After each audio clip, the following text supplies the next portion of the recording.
My name is Monica. I'm 50 years old, and this is about the 20 years I spent being treated like the help by my husband's family, and how one medical emergency gave me the power to watch karma arrive in real time.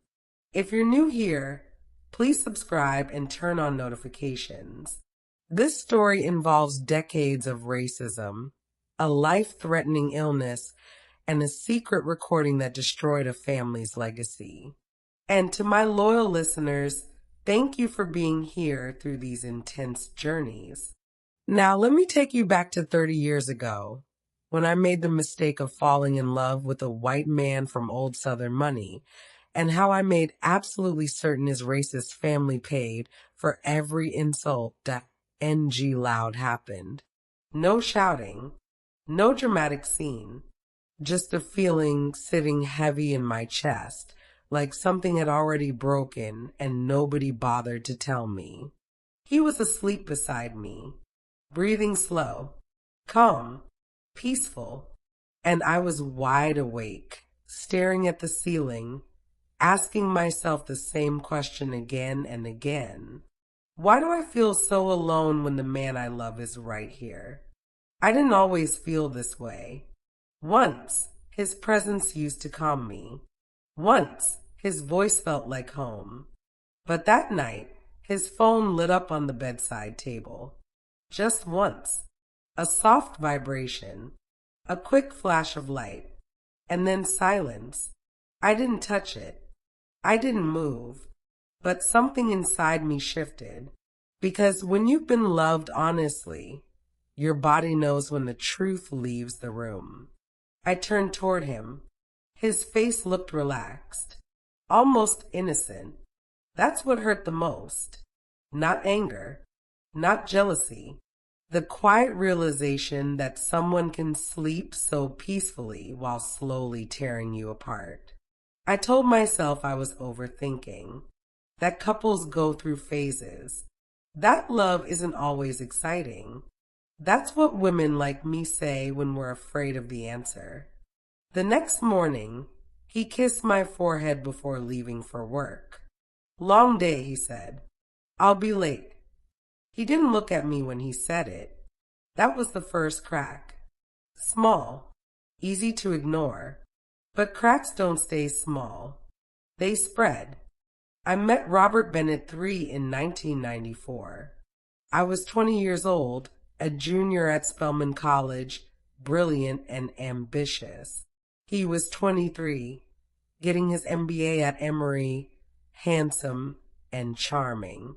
We met at a bookstore, reached for the same copy of Toni Morrison's Jazz, laughed about it, got coffee, fell in love. He was white, old money, Georgia family with a lineage they could trace back to before the Civil War.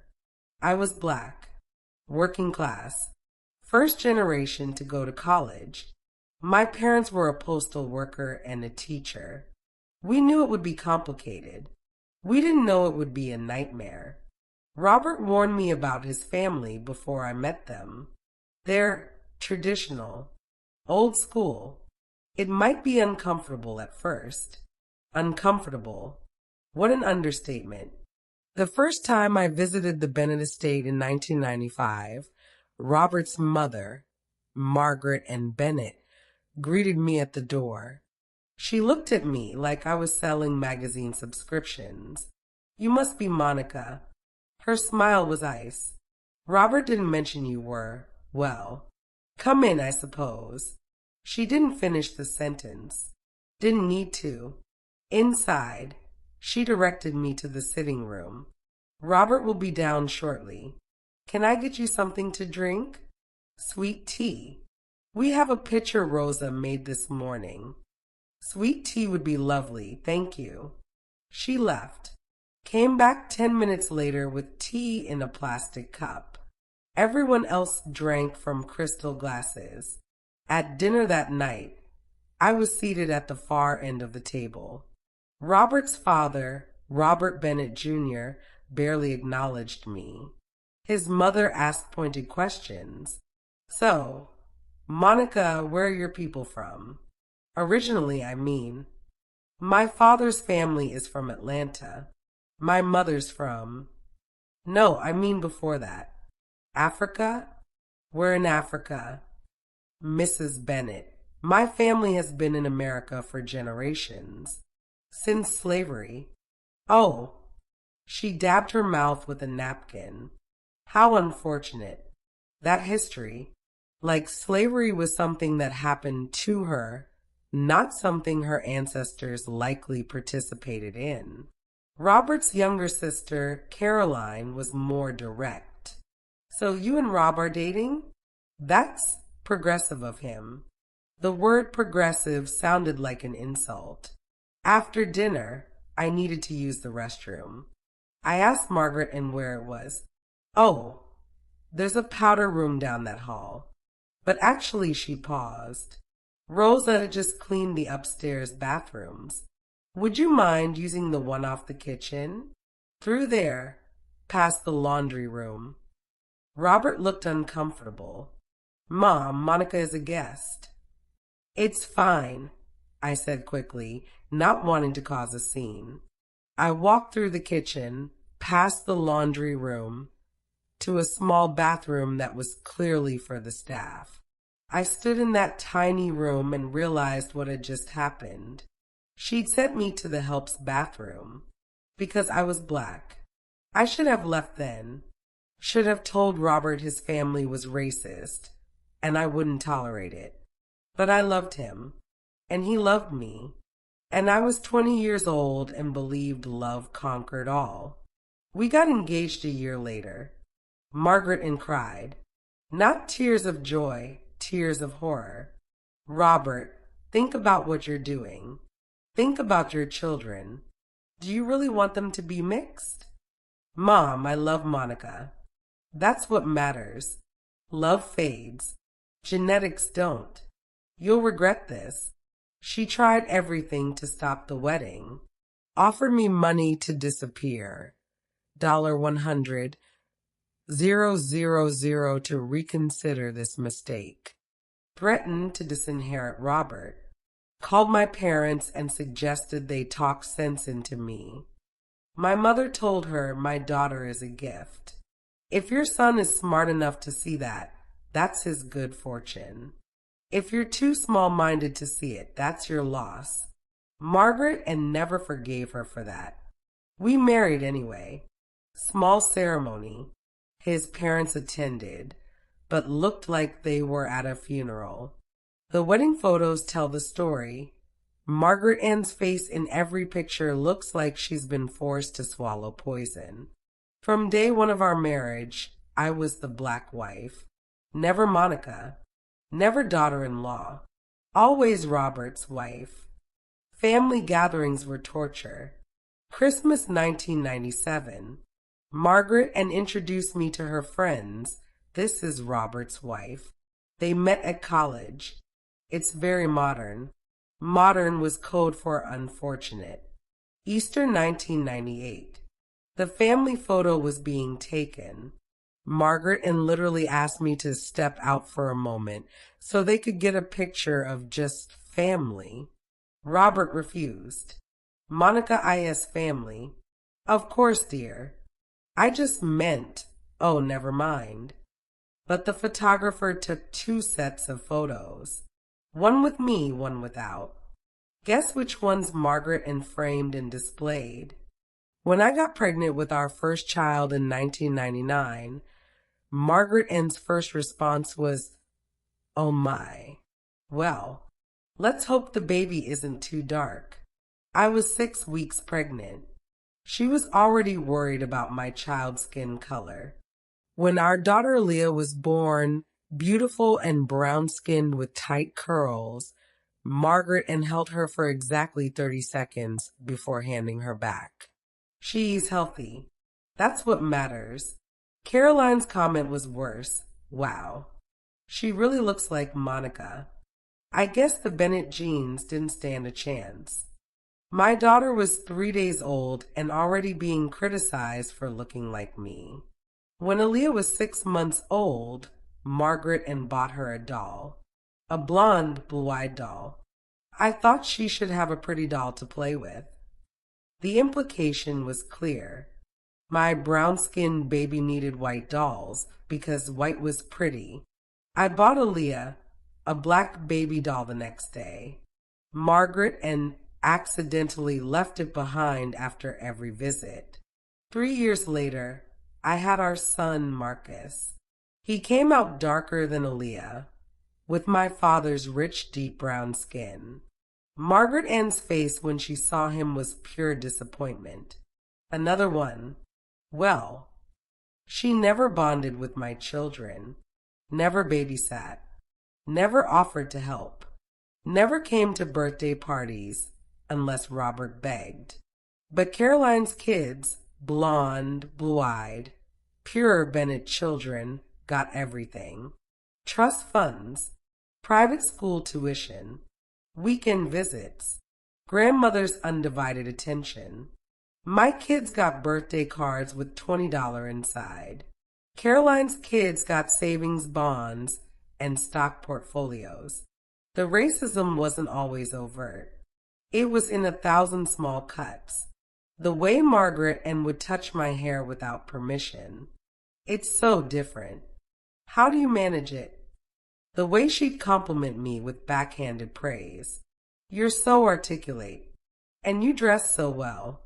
Not at all what I expected. The way she'd give me books about Black history for Christmas. I thought you'd appreciate this. You people have such a rich culture. You people. The way she'd ask me to help Rosa, her black housekeeper, in the kitchen during holidays. I'm sure you two have a lot in common. You can keep her company, because the only thing a black daughter-in-law could have in common with anyone was another black woman. Our race. When Aaliyah was 7, she came home from a visit to the Bennett estate in tears. Grandma Margaret said my hair is nappy. She said I should straighten it to look more presentable. My 7-year-old daughter told her natural hair was unpresentable. I confronted Margaret Ann. Don't you ever tell my daughter her hair needs to be changed. There's nothing wrong with her hair. I was just trying to help. If she's going to succeed in this world, she needs to look appropriate. She's 7. Exactly.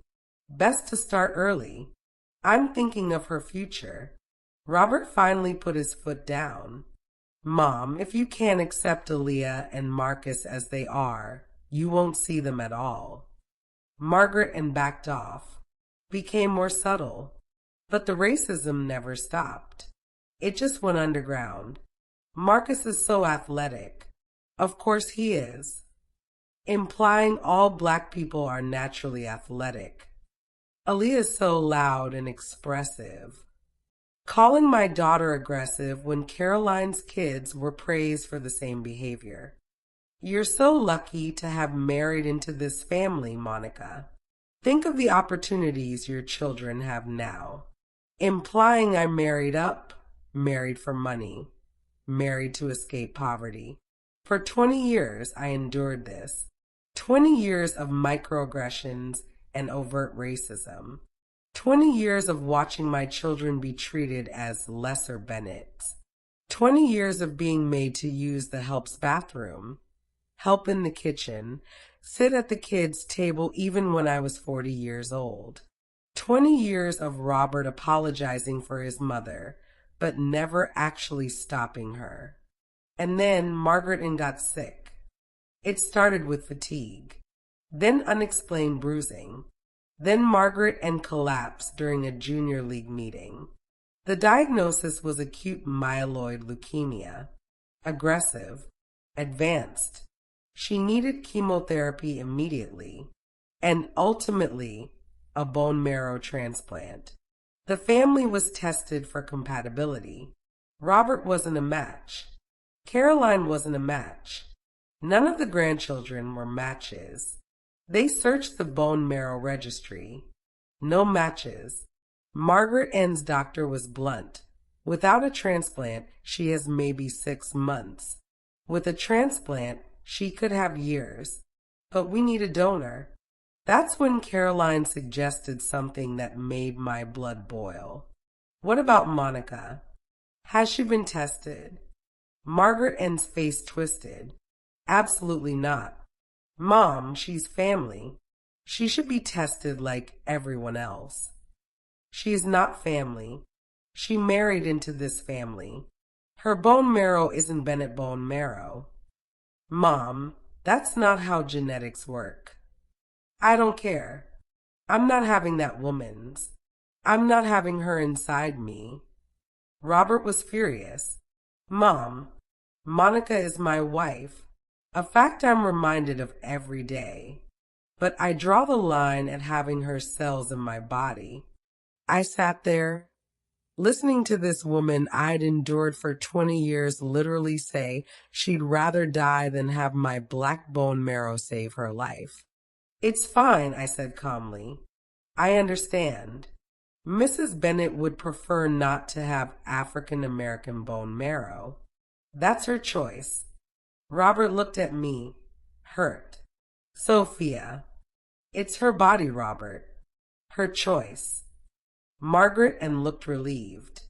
Exactly. Thank you for understanding. 2 months passed. The chemotherapy wasn't working well. Margaret Ann was getting weaker. The doctors were desperate. We need to expand the donor search. Test everyone. Family, friends, anyone willing. Caroline came to me. Monica, please. I know Mom was horrible about this, but she's dying. Would you at least get tested? Your mother made her position clear. She was in shock. She didn't mean it. She absolutely meant it. She'd rather die than have my black cells in her white body. Please, for Robert, for the kids. They love their grandmother. Do they? Does she love them? Because she's never treated them like real grandchildren. Caroline had no answer to that. That night, Robert begged me, Monica, please. I know she's been terrible. I know she's racist. I know she doesn't deserve this. But she's my mother. I'm asking you to be the bigger person. I looked at my husband, the man I'd loved for 30 years, the man who'd chosen me despite his family's racism, the man who defended me sometimes, but who'd also let so much slide, who'd asked me to be patient with his mother for 20 years. I'll get tested, I said. His relief was palpable. Thank you. Thank you so much. But Robert, I want you to understand something. I'm not doing this for your mother. I'm doing it for you. And for my children, who despite everything, love their grandmother. I understand. Do you? Because after this, whether I'm a match or not, things are going to change. I'm not going to be the patient black wife anymore. I'm not going to accept the racism. Either your family treats me and our children with respect, or they don't see us at all. I agree. Completely. This has gone on too long. I got tested. And of course, I was a perfect match. 10 out of 10 markers. The doctor said it was remarkable. Mrs. Bennett, you're probably the best match we're going to find. Will you proceed with donation? I sat in that office, holding the test results that said I could save Margaret Ann's life. The woman who'd made me use the help's bathroom. The woman who'd told my 7-year-old daughter her hair was nappy. The woman who'd rather die than have my black bone marrow. I need to think about it, I said. Of course. Take your time. But Mrs. Bennett Sr. doesn't have much time. I went home, made a decision, and then I called someone I should have called 20 years ago. My lawyer. Janelle, it's Monica. I need you to do something for me. Something important. What do you need? I need you to compile every racist thing Margaret and Bennett has said to me or my children in 20 years. Every incident, every insult, Everything. Monica, what are you planning? Justice. 20 years late, but better late than never. Over the next 2 weeks, while the family waited for my decision, I worked with Janelle. We gathered evidence. Some I'd documented over the years, emails, text messages, birthday cards with racist undertones. But the real gold was what I'd been doing for the past 5 years. I'd been recording her. Every family gathering since 2019, I'd worn a small recording device. Hidden in my jewelry, my watch, my purse. I had hundreds of hours of Margaret and Bennett being racist. To me, to my children, to Rosa the housekeeper, to waiters, to salespeople, to anyone who wasn't white. Comments about those people. Complaints about urban culture. Racist jokes she thought were funny. Instructions to her grandchildren not to act too black. All of it. Recorded. Janelle compiled it into a devastating audio file. 23 minutes of the most racist, vile, hateful statements. Monica, this is brutal. If you play this publicly, it'll destroy her. I know. Are you sure you want to do this? I've never been more sure of anything. 3 weeks after my test results came back, Margaret N's doctor called an urgent family meeting. Mrs. Bennett's condition is deteriorating rapidly. We need a decision about the transplant. Monica, have you decided? All eyes turned to me. Margaret N looked at me with barely concealed disgust. Even dying, even needing me, she couldn't hide her racism. I've made a decision, I said. I'll donate. Under one condition. Condition? Margaret N's voice was weak but sharp. You're making conditions? Yes. My condition is this. I want a family meeting. All of us. Before the transplant. There are things that need to be said. What things? Robert asked. Everything. All of it. 20 years of things. Margaret N looked terrified. I don't think. Those are my terms. Family meeting or no transplant. Your choice, Mrs. Bennett. She had no choice. She knew it. I knew it. Fine. When? Tomorrow. Your hospital room. Everyone present. That night I prepared. I charged my phone. I loaded the audio file. I mentally rehearsed what I was going to say. Robert asked me what I was planning. The truth, I said. Just the truth. Monica, please don't make this harder than it has to be. She's dying. And whose fault is that? Mine? For having the wrong color bone marrow. He had no answer. The next day, we all gathered in Margaret Ann's hospital room. Robert, Caroline and her husband, the adult grandchildren, Margaret Ann's sister, even Rosa, who I'd specifically invited. Margaret Ann looked confused. Why are all these people here? Because, I said, they all need to hear this. I pulled out my phone. For 20 years, I've been the black daughter-in-law you never wanted. The woman who ruined your pure bloodline. The wife you made use the help's bathroom. Monica, I'm not finished. For 20 years, I've endured your racism, your microaggressions, your overt hatred of my skin color and my children's skin color. I've smiled. I've been patient. I've been the bigger person. I held up my phone. But I've also been recording. Every family dinner since 2019. Every holiday. Every interaction. All of it. Margaret Ann's heart monitor started beeping faster. And now, I'm going to play you a compilation. Just the highlights. 23 minutes of you being exactly who you are. You can't. I hit play. Margaret Ann's voice filled the room. I don't understand why Robert married her. She's so ethnic. The children will never look like real Bennets. Monica, would you mind helping Rosa in the kitchen? I'm sure you two have more in common than you do with us. Aaliyah's hair is just so nappy. Can't you do something about it? Straighten it or something. I told Caroline's children not to play too rough with Marcus. You know how those boys can be. Aggressive. Robert's first wife was lovely. Blonde, educated, from a good family. This is what happens when men have midlife crises. On and on. 23 minutes. Caroline's face went pale. Robert's eyes filled with tears. The grandchildren looked horrified. Rosa stood quietly in the corner, tears streaming down her face, hearing herself defended by me when Margaret Ann had called her the help and not very bright for a colored girl. When it ended, the room was dead silent except for Margaret Ann's heart monitor, which was going crazy. A nurse rushed in. Is everything okay?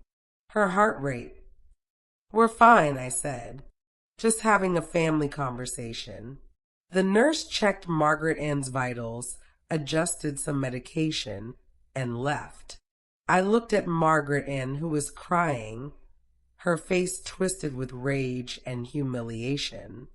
So here's what's going to happen, I said. I'm going to donate my bone marrow. I'm going to save your racist life, because I'm a better person than you'll ever be.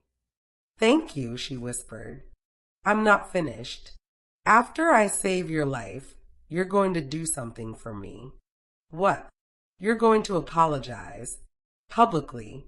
You're going to write a letter to Aaliyah and Marcus, apologizing for 20 years of racism. You're going to set up equal trust funds for them, matching what Caroline's kids have. And you're going to see a therapist who specializes in racial bias. I will not. Or I walk out right now and you die. Your choice. Margaret Ann looked around the room for support. Found none.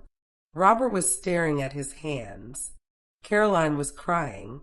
The grandchildren looked disgusted. You let me die. You let my children grow up thinking they're inferior because they're black.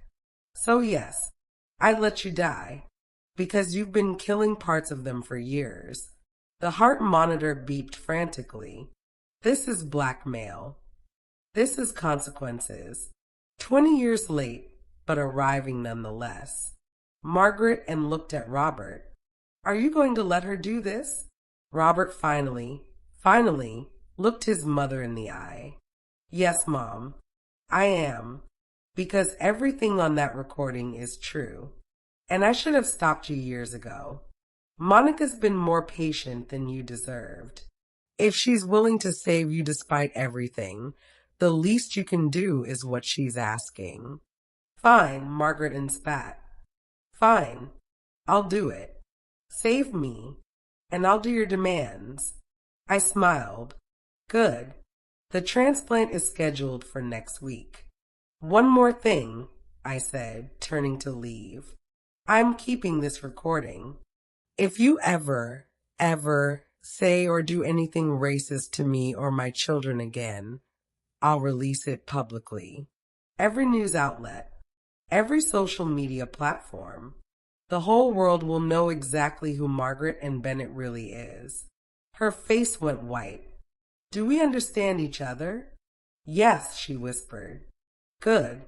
I'll see you at the transplant. I walked out. Behind me, I heard Caroline start sobbing. Heard Robert trying to comfort his mother. Heard Margaret Ann's heart monitor still going wild. And I smiled. The bone marrow donation happened a week later. It's painful. They extract marrow from your hip bone with needles. Not pleasant, but I did it. My black bone marrow was harvested and transplanted into Margaret Ann's white body. The irony wasn't lost on me. The woman who'd rather die than have my cells was now only alive because of them. The transplant was successful. Margaret N's body accepted my marrow, started producing healthy blood cells. She was going to live, and she was going to live with my DNA inside her for the rest of her life. While she was in the hospital recovering, I received a letter, handwritten, from Margaret Ann. Monica, I don't know how to begin this. I've spent 20 years being cruel to you, racist, dismissive, treating you like you were beneath this family. You weren't. You're not. You've shown more grace, more dignity, more strength than I've ever possessed. I was raised in a different time. That's not an excuse. It's just context. I was taught that people like you were different, lesser. I never questioned it, never challenged those beliefs. Meeting you forced me to confront everything I'd been taught. And instead of growing, instead of changing, I doubled down. I made you and your children pay for challenging my worldview. I'm sorry. Those words are inadequate. But they're all I have. You saved my life, with bone marrow I didn't deserve, from a body I've spent 20 years denigrating. I'm alive because of a black woman's generosity. The irony isn't lost on me. I'll do what you asked. The apology letters to Aaliyah and Marcus are enclosed. The trust funds are being established. I've scheduled appointments with Dr. Richardson, who specializes in racial bias therapy. I don't expect forgiveness. I don't deserve it. But I will try to be better, to do better. Thank you for saving my life. And I'm sorry, so deeply sorry, for trying to destroy yours. Margaret N. Enclosed were 2 letters, one to Aaliyah, one to Marcus. Beautiful letters, acknowledging every racist thing she'd said and done, apologizing specifically and genuinely, promising to change. I cried reading them, not because I forgave her, but because finally, my children were being acknowledged, being apologized to, being valued. 2 weeks later, Margaret N. was discharged from the hospital. The first thing she did was call a family meeting. The same people who'd heard the recording. I want to say something, she began, her voice still weak. Monica saved my life, and in doing so, she gave me a chance I didn't earn and don't deserve, a chance to change. She looked at me. I've been a racist. That's the word. Not old-fashioned. Not from a different time. Racist. And I'm sorry. She turned to Aaliyah and Marcus, both in their 20s now, both successful despite her attempts to make them feel inferior. Aaliyah, Marcus, you are my grandchildren. Not half-grandchildren. Not mixed grandchildren. My grandchildren. Full stop. And I've treated you terribly. I've made you feel less than. Made you question your worth. Made you hate parts of yourselves that are beautiful. Her voice broke. Your skin is beautiful. Your hair is beautiful. Your culture is beautiful. And I'm sorry I ever made you feel otherwise. Aaliyah was crying. Marcus sat stone-faced. I've set up trust funds for you, equal to your cousins. I'm also establishing a scholarship fund for Black students in your names. It won't erase what I've done, but it's a start. She looked at Caroline. I've done you a disservice too. I've let you believe racism was acceptable, that treating people differently because of skin color was fine. It's not, and I'm sorry for teaching you that. Caroline nodded, crying. Finally, Margaret and looked at Rosa, who she'd invited to this meeting. Rosa, you've worked for this family for 30 years. I've treated you as less than, called you the help, made racist comments. You deserved better. You deserve an apology and a raise, both of which you'll get. Rosa nodded quietly. That was 3 years ago. I'm 50 now. Margaret and is 75, alive and healthy thanks to my bone marrow. Our relationship is complicated. She's worked hard to change, genuinely worked. But 20 years of racism doesn't disappear overnight. Still, she shows up differently now. She asks about my work with genuine interest. She celebrates my children's blackness instead of trying to erase it. She calls me her daughter-in-law without that pause. She has black friends now. Real friends, not tokens. She volunteers with racial justice organizations. She speaks up when her white friends make racist comments. Is she perfect? No. Does she still have biases? Yes. But she's trying, really trying, and that's more than I thought I'd ever get. Aaliyah has a cautious relationship with her now. They have lunch once a month. It's healing slowly. Marcus is still distant. He may never fully forgive her. That's his right. As for me, I don't regret saving her life, but I also don't regret forcing her to confront her racism. That recording was 20 years of documentation, 20 years of me quietly gathering evidence while smiling through the pain. Some people might say it was manipulative, calculating, cold. I call it strategic, because racism thrives in darkness, in whispers, in polite families that never acknowledge it.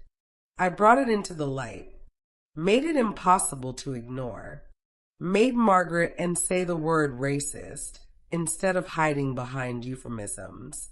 And I gave my children something priceless, validation. For 20 years, they've been told subtly and overtly that something was wrong with them, that they were less than, that their blackness was a problem. That recording proved it wasn't them. It was her racism, her problem. It freed them. Aaliyah told me recently, "Mom, thank you for making Grandma face what she did. For so long, I thought maybe I was being too sensitive. Maybe I was imagining it. But I wasn't. It was real. And you proved it. That's worth more than any apology." People ask me sometimes why I saved her. Why I donated bone marrow to a woman who treated me so terribly. The answer is complex. I did it partly for Robert, for my children who, despite everything, loved their grandmother. I did it partly because I'm a nurse. Saving lives is what I do, even when the life belongs to someone who hurt me. But mostly, I did it because it gave me power. Dead, Margaret and would have been a martyr, the beloved matriarch who died tragically. I'd have been the black daughter-in-law who refused to save her. Alive, she had to face what she'd done, had to listen to that recording, had to acknowledge her racism, had to change or lose her family entirely. And she had to do it all while living with my black bone marrow, keeping her alive. Every healthy blood cell in her body comes from me. The woman who made me use the helps bathroom is literally alive because of the black woman she despised. The irony is exquisite. And the best part? She knows it. Every day, she knows the only reason she's breathing is because I was generous when she'd been cruel. That's a powerful thing. Some might say I should have walked away. Let her die. That she didn't deserve my mercy. Maybe she didn't. But I'm not interested in what she deserved. I'm interested in what I deserved. And I deserve to be the hero of this story. Not the victim. Not the martyr. The hero. I deserve to save her life and then make her confront her racism. I deserve to watch her squirm as that recording played. I deserve to set my terms and watch her accept them. I deserve to win. And I did. 20 years late, but I won. Thank you for listening to my story, dear friends. If you're enduring racism from your in-laws or family, know this: document everything. Every comment, every microaggression, every overt act. Because someday you might need that evidence. And when that day comes, use it strategically. Don't just survive their hatred. Turn it into your weapon, your power, your victory. I spent 20 years being the patient black wife, the bigger person, the one who endured. And then I spent 23 minutes destroying that narrative with truth.